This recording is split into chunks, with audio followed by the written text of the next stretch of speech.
comment faire pour optimiser cette testostérone au moment de la ménopause et comment limiter aussi au passage la prise de masse grasse. Et non, la ménopause n'est pas tout à fait la fatalité que l'on veut bien dire. C'est facile pour un homme de dire ça, hein, bien sûr, je ne le vis pas directement.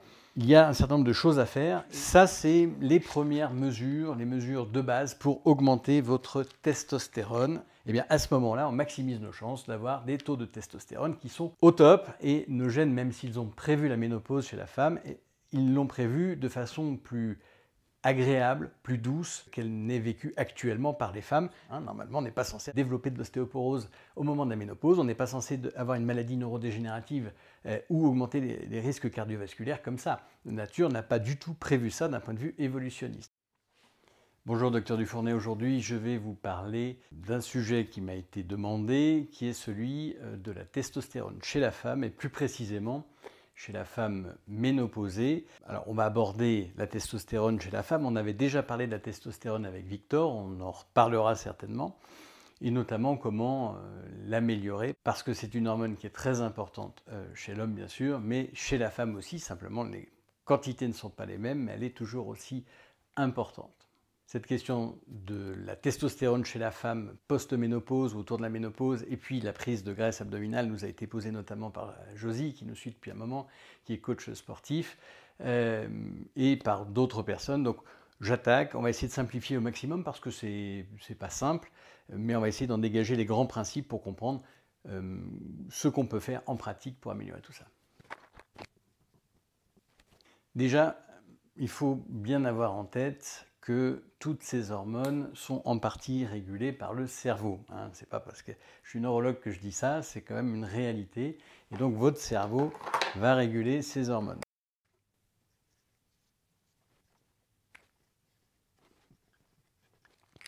Voilà, dans des parties très anciennes, très profondes de votre cerveau, il y a donc ce qu'on appelle l'hypothalamus, qui est une zone très ancienne dans l'histoire de l'évolution des espèces et de notre espèce, espèce humaine en particulier, mais on retrouve ça chez tous les mammifères et dans beaucoup d'espèces, et donc qui va stimuler une glande qui est l'hypophyse, vous savez, cette fameuse hypophyse qui va envoyer des signaux à la plupart de nos autres glandes dans le corps. Alors l'hypophyse, elle est à la fois dans le cerveau, c'est une glande, mais qui va donner des ordres à d'autres glandes. Donc ce n'est pas la glande finale, c'est plutôt le sous-chef d'orchestre, le chef d'orchestre étant l'hypothalamus.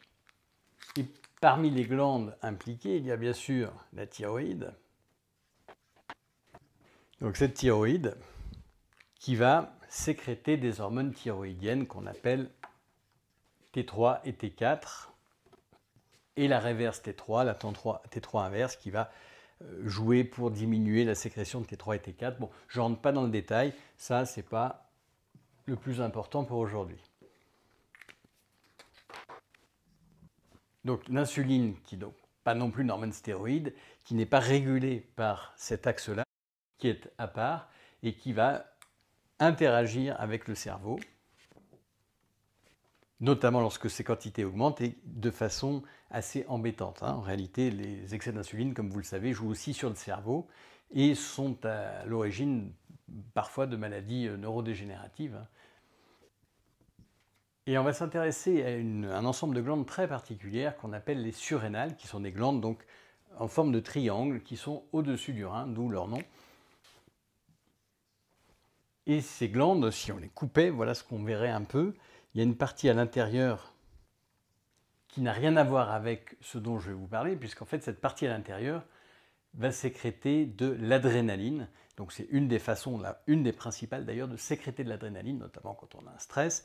Et donc, en ce sens, elle fait partie du système nerveux sympathique. Et ça n'a du coup rien à voir avec ce dont je vais vous parler aujourd'hui, qui est la testostérone. Mais ce qui est plus important, c'est le tour de cette glande surrénale qui va produire des hormones très importantes. Et dernière chose, il y a l'ovaire. Alors bien sûr, ce n'est pas à l'échelle, c'est évident. L'ovaire qui, en période d'activité génitale, va sécréter un certain nombre d'hormones. Voilà. Donc là, on a nos principaux protagonistes et avec ça, on va essayer de répondre à la question. Cette hypophyse donne un certain nombre d'ordres à l'ovaire. Et parmi ces ordres, c'est celle de faire des hormones stéroïdiennes ou stéroïdes. Et ces hormones stéroïdes, vous savez qu'on les appelle comme ça parce qu'elles sont faites à partir du cholestérol. Et grâce à nos mitochondries, on va transformer le cholestérol en des hormones dérivées de ce cholestérol, qui est donc si précieux pour nous, bien sûr pour nos membranes cellulaires, pour plein de choses, mais aussi pour nos hormones stéroïdes.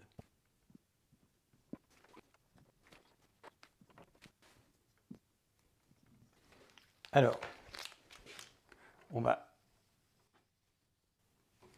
pour y voir plus clair, c'est les problèmes du live, parce que là, comme je vous le fais en live, évidemment, c'est pas le plus simple. Voilà. Donc, finalement, nos hormones sont là. L'insuline d'un côté, que je peux mettre en majuscule d'ailleurs, et ces hormones, progestogène, androgène, œstrogène, corticoïdes.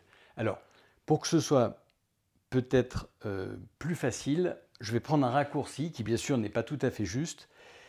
On va parler de progestérone, plus facile, œstradiol, plus facile, ou œstrogène, on peut garder, pardon pour ici, et androgène, on va expliquer ce que c'est. Donc, je vais prendre un raccourci pour que ce soit plus facile.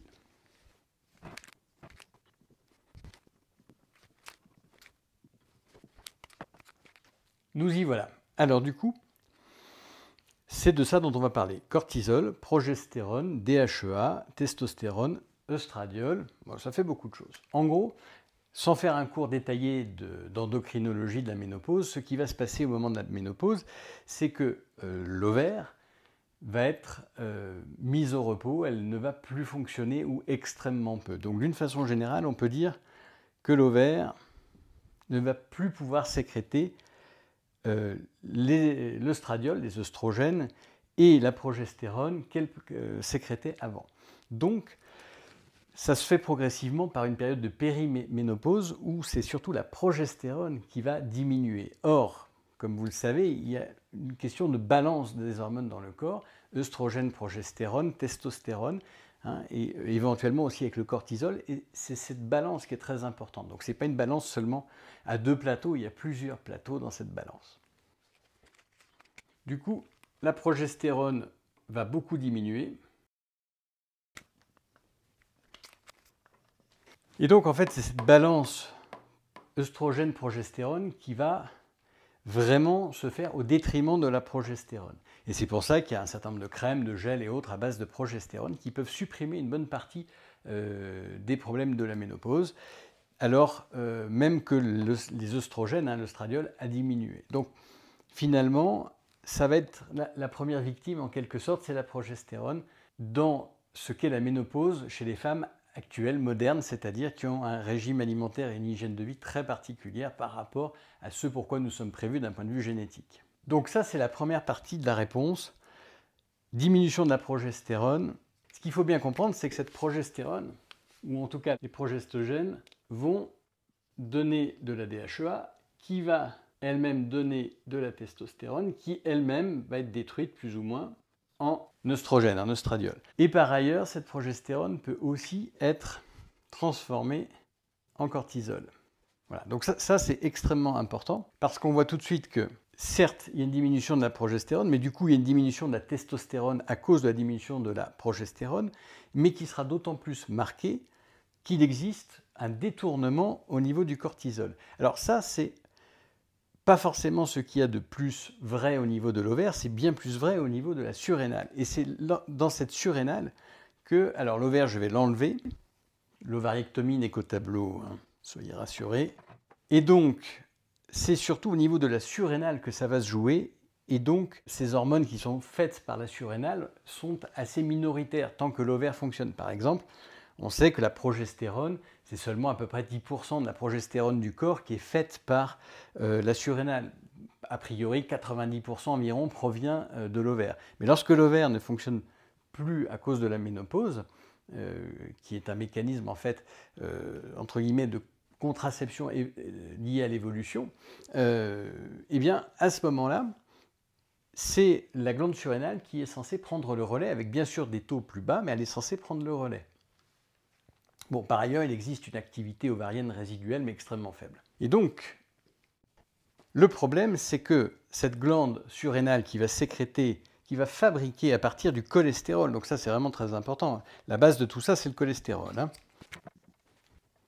Et donc, cholestérol, progestérone, qui est transformé DHEA, testostérone et en œstradiol, et au niveau du cortisol. Donc, un des premiers problèmes, c'est si j'augmente la destruction de la testostérone en œstradiol, à ce moment-là, effectivement, je vais avoir une baisse de la testostérone.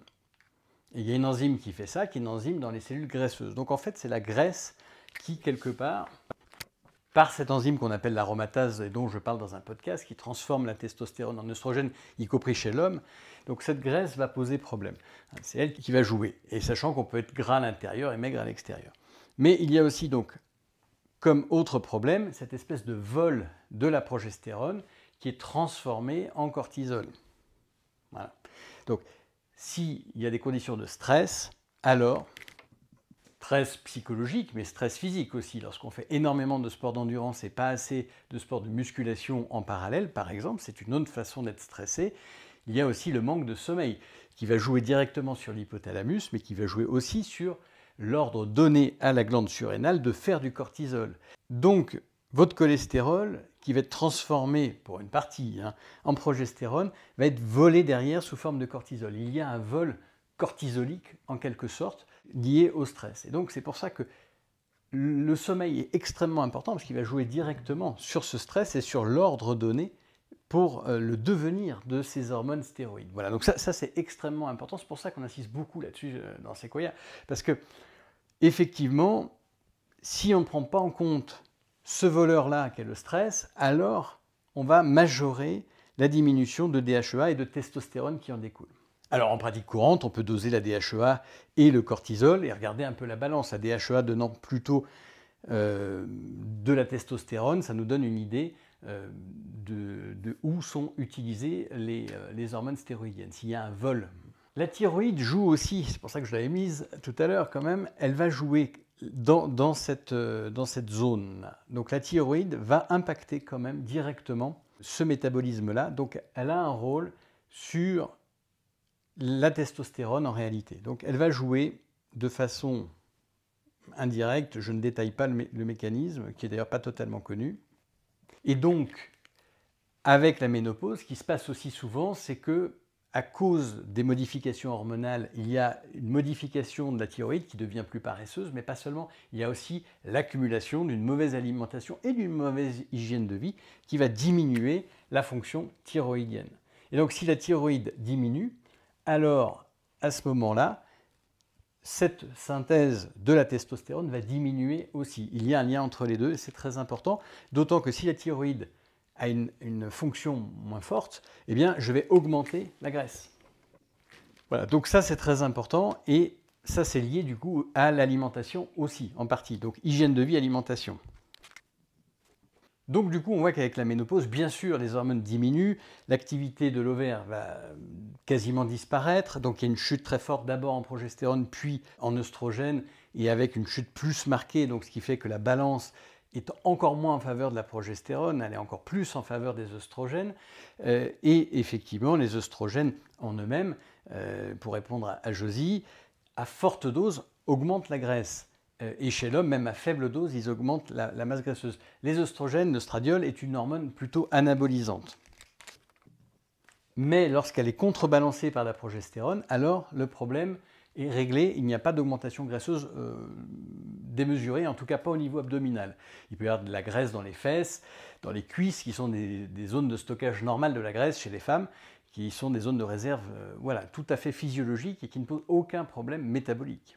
On parle d'ailleurs de répartition gynoïde des graisses. Le problème chez les femmes, c'est lorsqu'elles commencent à avoir de la graisse au niveau abdominal, que le périmètre abdominal augmente, et à l'intérieur des organes. Conclusion. Pour augmenter la testostérone, déjà faut-il qu'elle ne soit pas bouffée avant ou après par d'autres voies métaboliques. Ça veut dire que cette testostérone, faut-il encore qu'elle ne soit pas transformée en œstrogène de façon excessive par une augmentation, par exemple, du tissu graisseux, et la fameuse enzyme aromatase, dont on parle dans le podcast dont je vous parlais tout à l'heure. Sachant qu'en plus, c'est un cercle vicieux à ce moment-là.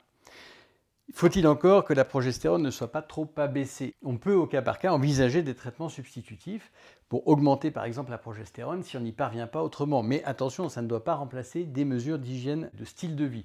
Les hormones de traitement hormonal substitutif de la ménopause a été d'abord vendu comme un remède miracle, puis derrière a été très lourdement attaqué et en pensant qu'on allait faire flamber toutes sortes de cancers. En fait, il se trouve que il y a quand même un certain nombre d'avantages. Ça ne veut pas dire qu'il faille le faire n'importe comment et pour toutes les femmes. C'est de la médecine personnalisée et ça doit être réévalué très régulièrement. Mais il faut savoir que si on n'arrive pas par des mesures d'hygiène de vie, effectivement, un traitement substitutif peut permettre d'améliorer l'effet de ces hormones, parce qu'il faut bien savoir quand même que ces hormones, à leur tour, elles vont jouer sur le cerveau, que ce soit progestérone, testostérone, œstradiol, elles vont toutes jouer à leur tour sur le cerveau.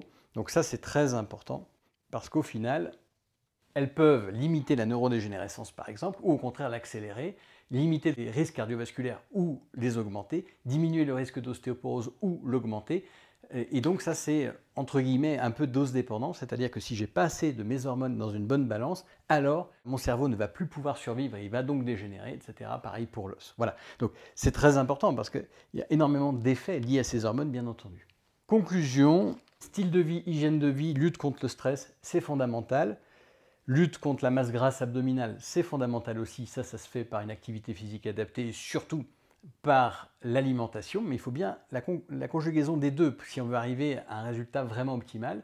L'alimentation, c'est typiquement le régime low carb, de type cétogène, avec suffisamment de protéines quand même. Ça, c'est essentiel. Sans ça, de toute façon, quel que soit le sport que vous ferez, vous n'y arriverez pas. Donc ça, c'est la base, mais il faut compléter ça par du sport, et un sport adapté, notamment avec de la musculation, parce que ça joue aussi sur le cerveau qui, lui-même, va modifier les ordres derrière. Donc ça, c'est très important. Vous voyez quand même qu'il y a un lien avec ce chef d'orchestre qu'est le cerveau. Et quant au style de vie, donc on parlait du sommeil, on parlait de différents types d'activités physiques, ça peut être de l'exposition brève et intense au froid par exemple, ponctuelle, très intéressant, l'exposition à la lumière du soleil, notamment le matin, très très important, et pas seulement au travers d'une vitre qui est filtrée anti-UV. Bien sûr, il faut que ce soit une exposition raisonnable, le but n'est pas d'aller se brûler la peau. Voilà, donc ça c'est les premières mesures, les mesures de base pour augmenter votre testostérone.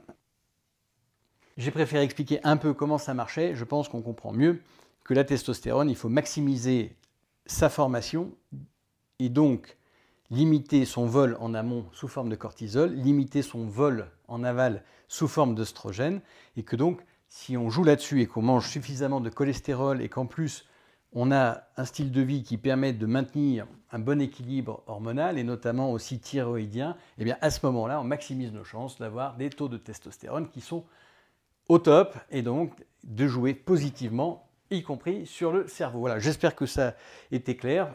Mettez-moi des messages en commentaire s'il y a des choses qui sont mystérieuses ou si au contraire ça vous a aidé, permis de mieux comprendre comment faire pour optimiser cette testostérone et comment limiter aussi au passage la prise de masse grasse au moment de la ménopause. Et non, la ménopause n'est pas tout à fait la fatalité que l'on veut bien dire. Alors certes, c'est facile pour un homme de dire ça, bien sûr, je ne le vis pas directement.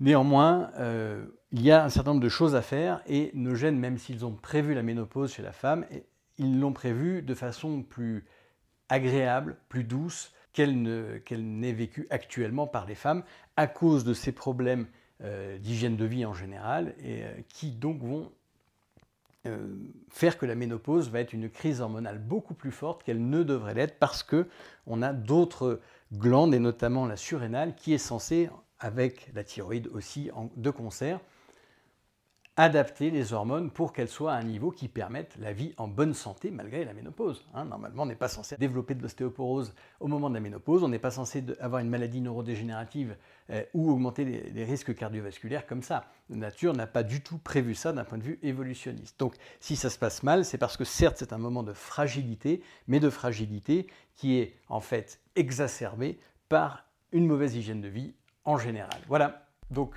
à bientôt et n'hésitez pas si vous avez d'autres questions, peut-être moins complexes que celle-là, parce que là c'est un peu compliqué, pour expliquer ça sur une vidéo sur tableau comme ça mériterait presque une formation, mais sur des questions plus simples, plus précises, n'hésitez pas à la poser et j'y répondrai avec plaisir. À bientôt.